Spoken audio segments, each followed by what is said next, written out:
we learned about class 9 chemistry. In previous class, you study about chapters. There are 4 chapters you learned in the class 9. First chapter you have matter in surrounding. Second chapter, matter is pure and impure. Third chapter, atoms and molecules. And fourth chapter, atomic structure.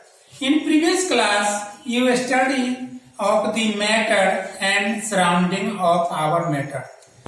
First, you learn in previous class matter. Definition of matter, आप जानते हैं कि कोई भी substance जो space को occupied करता है और उसमें मास होती है उसे हम मैटर कहते हैं, और जिसमें मास नहीं हो, स्पेस ऑक्युपाइड नहीं करे, उसे हम साइंस में मैटर नहीं कह सकते हैं।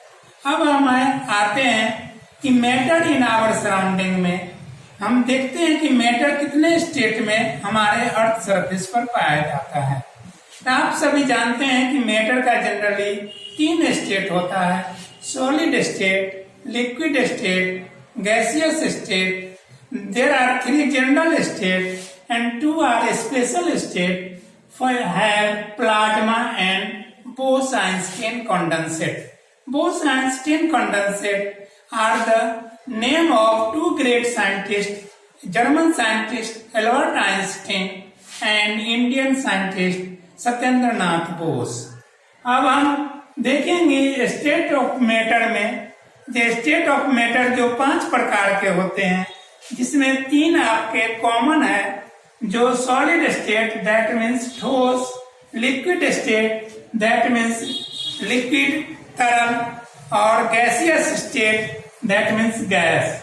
ये 3 स्टेट आपस में इंटरचेंजिंग करते हैं, बदलाव करते हैं, जिसे हम जानते हैं कि सॉलिड टू लिक्विड यानी ठोस से तरल में परिवर्तन हम कैसे करेंगे। तो solid to liquid change by heating methods and this temperature known as melting and process known as melting and its temperature known as melting point। तो हम देखेंगे ठोस से द्रव में परिवर्तन करने के लिए हम सब्सटेंस को हीट करते हैं बर्नर के द्वारा या सन के प्रकाश से, सूरज के प्रकाश से।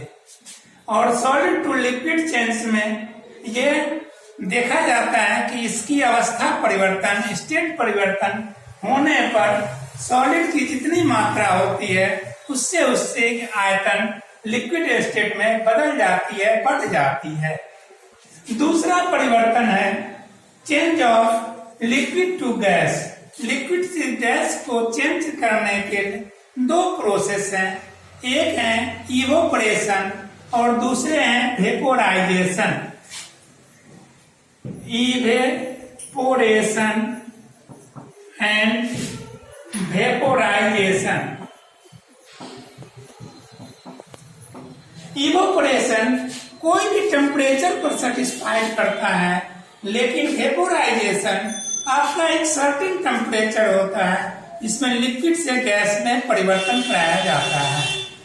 Third step gas to liquid, यानी गैस से हम लिक्विड कैसे बनाते हैं, तो यहाँ गर्म नहीं करते हैं, इसे हम ठंडा करते हैं और इस मेथड को हम कूलिंग मेथड कहते हैं, और प्रोसेस हमारा कंडेंसेशन कहलाता है।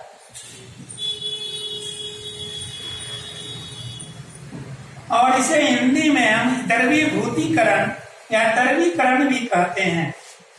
गैस स्टेट जैसे वाटर वेपर आपका होता है और वर्षा में यह पानी की बूंद में परिवर्तन हो जाती है, यह प्रोसेस हमारा कंडेंसेशन कहलाता है।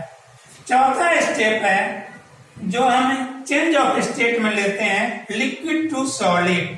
यह भी ठंडा करने से लिक्विड टू सॉलिड बनता है, और यह मेथड हमारा फ्रीजिंग या आइसिंग कहलाता है। यानी जल को हम फ्रीज करते हैं, ठंडा करते हैं रेफ्रिजरेटर में या फ्रीजिंग मशीन में, तो हमें लिक्विड से सॉलिड बन जाता है और इसमें आयतन में परिवर्तन हो जाता है, आयतन बढ़ जाती है। तो लिक्विड टू सॉलिड के लिए हम बाई कूलिंग मेथड करते हैं, और इस कूलिंग के बाद जो प्रोसेस होता है इसको हम फ्रीजिंग कहते हैं।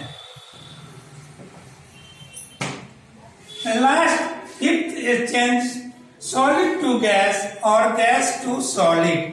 आप जानते हैं कुछ ऐसे पदार्थ हैं जो ठोस से यानी सॉलिड से डायरेक्ट गैस बन जाते हैं या गैस से डायरेक्ट सॉलिड में परिवर्तन हो जाते हैं या लिक्विड में परिवर्तन नहीं हो पाते हैं। ऐसे सबस्टेंस को हम सब्लिमेट सबस्टेंस कहते हैं और प्रोसेस को हम सब्लिमेशन कहते हैं। Sublimation that means process in which solid direct change into gas and gas direct change into solid known as sublimation and substance known as sublimate substance or sublimate compounds. Sublimation compounds are camphor, ammonium chloride,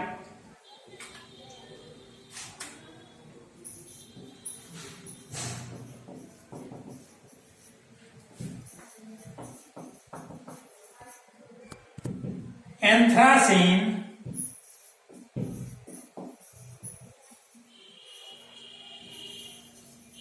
naphthalene.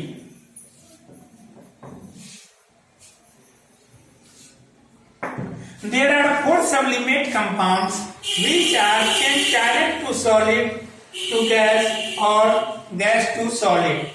Camphor means Kapoor. आप जानते हैं या आप देखते हैं पूजा पाठ में हम लोग आरती के समय में कपूर का प्रयोग करते हैं। कपूर एक सब्लिमेट कंपाउंड है जो डायरेक्ट सॉलिड से गैस बन जाता है और उसे ठंडा होने पर डायरेक्ट वह गैस से सॉलिड में परिवर्तन हो जाता है। तो ये 5 टाइप के स्टेट ऑफ मैटर आते हैं, solid to liquid, liquid to gas, gas to liquid and liquid to solid. 5वां है जो डायरेक्ट सॉलिड टू गैस और गैस टू सॉलिड बन जाता है। अब हम आते हैं टेम्परेचर कैसे परिवर्तन किया जाता है डिफरेंट यूनिट में, और इसे हम जानते हैं कि टेम्परेचर का मेनली 3 यूनिट्स है।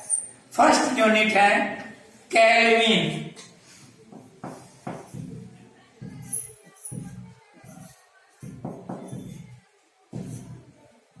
Second unit Celsius, third unit Fahrenheit. ये 3 आपके वैज्ञानिक के नाम पर आधारित है, kelvin unit, Celsius unit and Fahrenheit unit. इस तीनों में एक संबंध होता है जिसे हम चेंजिंग ऑफ यूनिट टेम्परेचर के नाम से जानते हैं। इंटरचेंजिंग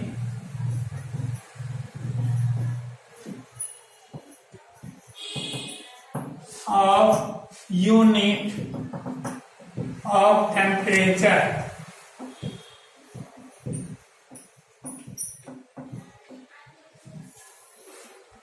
अब देखिए केल्विन एक ऐसा स्केल है जिसको हमेशा यूनिट ऑफ टेम्परेचर कहा जाता है, और यह केल्विन एक साइंटिस्ट का नाम है जो टेम्परेचर पर खोज किए थे, और उन्हीं के सम्मान में हम इस यूनिट को हम केल्विन यूनिट कहते हैं। केल्विन दूसरा इसका यूनिट है सेल्सियस यूनिट, यह भी एक वैज्ञानिक के नाम पर ही आधारित है। और तीसरा है फ़ारेनहाइट यूनिट, यह हमारा ब्रिटिश यूनिट कहलाता है, FPS में कहलाता है। सेल्सियस हमारा CGS में आता है, और केल्विन ऐसा यूनिट में टेम्परेचर का मेजरमेंट किया जाता है। अब देखेंगे कि हम एक दूसरे में कैसे इंटरचेंजिंग करेंगे। सबसे पहले आप जान लीजिए सेल्सियस का 100 पार्ट होता है, फ़ारेनहाइट का 180 पार्ट होता है, और यह F-32/180 यानी C/100 is equal to F-32 by 180। अगर इसको सिंप्लीफाई करते हैं तो c by 5 that is equal to f minus 32 by 9 और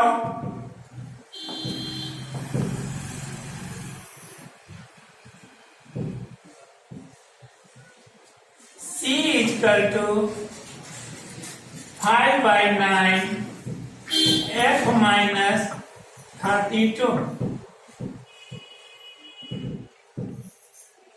और इस मेथड का यूज करके हम सेल्सियस से फारेनहाइट में और फारेनहाइट से सेल्सियस में चेंज कर सकते हैं। तीसरा यूनिट है Kelvin to Celsius. Kelvin to Celsius के लिए हम K equal to 2 degree C plus 273। That means कोई भी डिग्री टेम्परेचर में जब हम 273 जोड़ देते हैं तो वह हमारा केल्विन में कन्वर्ट कर जाता है। ठीक, 11 स्टॉप।